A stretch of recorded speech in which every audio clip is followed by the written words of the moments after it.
네, 지지난주 이제 2주 만이죠? 네, 네, 지지난주에 많이 말씀드렸던 기다리셨을 게 겁니다. 네, 맞습니다. 사모펀드에 대한 그런 그때 시간이었죠. 그래서 사모펀드에 대한 얘기를 많이 드렸고 그때 드렸던 문제가 이제 공모펀드 대비해서 사모펀드가 갖는 가장 큰 특징에 대해서 문제를 드렸습니다. 그래서 네, 땡땡땡 서비스라는 그런 문제를 제가 드렸었죠. 그렇죠. 공모펀드 대비해서 사모펀드가 가장 크게 갖고 있는 특징 이게 뭔가라는 문제였는데 네, 정답은 맞춤형 서비스입니다. 네, 정답이 좀 그렇습니다. 웃기죠? 네.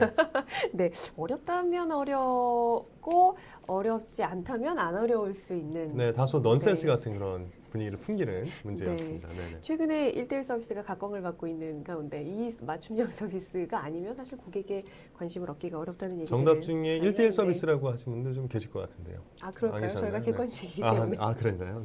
네. 네, 그렇습니다.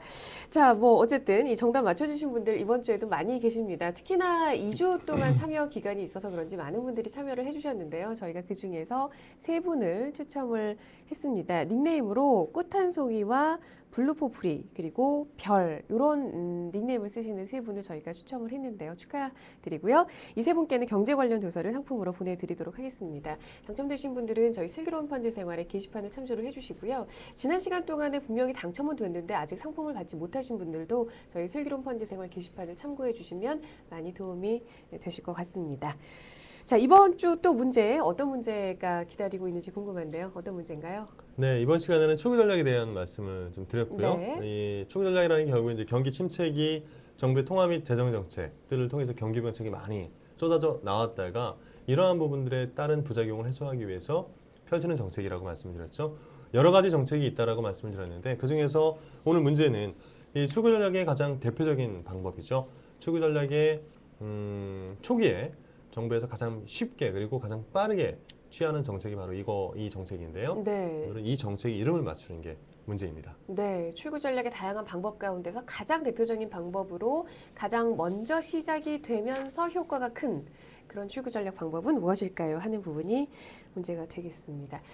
주로 이제 한국은행 금융통화위원회에서 이제 이런 부분을 많이 결정을 하죠. 그렇죠. 미국 FRB에서도 좀 많이 하고 있고요. 그렇습니다. 네네. 청와대도 아니고, 네, 그렇습니다. 네. 자, 이번 주에도 저희 쪽지 시험 정답 아시는 분들 많은 참여를 부탁을 드리도록 하겠습니다. 정답 아시는 분들은요, 또 혹시 정답이 약간 헷갈린다 하시는 분들도 저희는 앞서 말씀드렸다시피 객관식이기 때문에 누구나 참여를 하실 수가 있습니다. 저희 미래쌤 미디어 사이트로 들어오셔서 슬기로운 펀드 생활 다시 보기를 클릭하시면 화면 아래에 퀴즈에 참여하실 수 있는 창이 보이실 겁니다. 그쪽으로 참여를 하시면 역시나 저희들이 세 분을 추첨을 해서 경제 관련 도서를 상품으로 보내드리도록 하겠습니다. 많은 참여를 부탁드립니다. 자, 그럼 여기서 지난주 펀드 시장 수익률 동향 살펴보고 오겠습니다. 펀드평가사 제로인이 16일 아침 공시된 기준 가격으로 펀드 수익률을 조사를 했는데요. 일반 주식 펀드는 한 주간 0.06%의 수익률을 올렸습니다. 코스피 200 인덱스 펀드가 0.41%의 수익률로 가장 양호했고요. 또 코스닥의 하락에 악영향을 받은 중소형 주식 펀드는 0.01%에 머물면서 부진한 모습을 보였습니다. 채권 시장 약세에 따른 채권 비중이 높은 채권 혼합 펀드가 마이너스 0.02%의 수익률을 기록을 했습니다. 채권 시장은 장기물 중심으로 금리 상승폭이 크게 나타나면서 목표 잔존 만기가 2에서 4년인 중기채권 펀드 마이너스 0.31%의 주간 수익률을 기록하면서 부진한 모습을 나타냈습니다. 반면에 단기물 시장의 약세가 목표 만기 6개월 미만의 초단기 채권 펀드에 악영향을 주면서 0.07% 상승하는 데 그쳤습니다. 일반 채권 펀드도 주간 수익률 0.004%의 약세를 보였습니다. 16일 기준인데요. 제로인 유형 분류 기준으로 펀드 자금 동향을 조사를 했죠. 공모 국내 펀드 설정액 한 주 동안에 1조 2천여억 원이 감소하면서 169조 6,790억 원, 순자산액은 1조 219억 원이 감소한 171조 1,351억 원으로 집계가 됐습니다.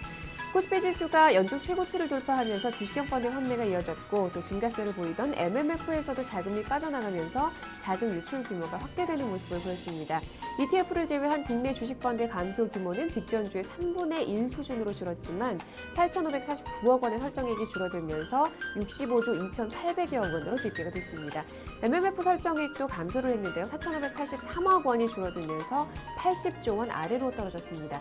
반면에 채권형 펀드 설정액은 1,400억 원이 증가했군요. 자, 다음으로 제로인 분류 기준으로 역외 펀드를 제외한 공모 해외 펀드 설정에 살펴보겠습니다. 16일 현재 58조 6,207억 원으로 직전주에 비해서 4,600여억 원이 줄어들면서 주간 단위 감소 추세를 이어갔습니다. 순자산액은 글로벌 증시 상승에도 불구하고 자금이 이탈하면서 3,000여억 원이 줄어들었습니다. 48조 4,810억 원을 기록했습니다. 이 대유형별로 살펴보면 해외 채권 혼합형과 해외 채권형 설정액은 각각 88억 원과 470억 원 늘어난 것으로 나타났는데요. 해외 주식형의 경우에는 4,592억 원이 감소한 것으로 나타났는데 특히 중국 주식펀드와 글로벌 신흥국 주식펀드에서 설정액 감소가 두드러지는 모습을 보였습니다.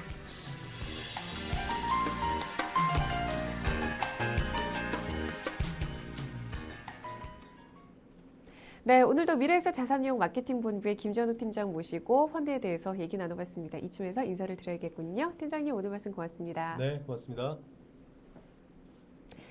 네, 더불어서 슬기로운 펀드 생활도 마쳐야 될 시간이 다 됐습니다. 슬기로운 펀드 투자에 좀 도움이 되셨길 바라면서 저희는 다음 주 화요일 오전 8시 30분에 다시 찾아뵙도록 하겠습니다. 시청해주신 여러분 고맙습니다.